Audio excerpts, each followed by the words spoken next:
سر عند الله بينك أنت وبين الله.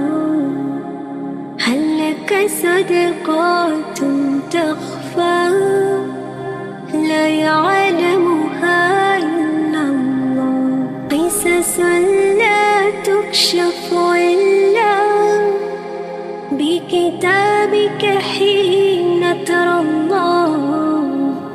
ما أحراك بهذا أن يكبر قدرك عند الله.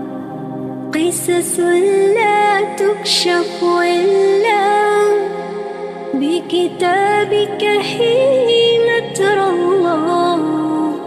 ما أحراك بهذا أن يكبر قدرك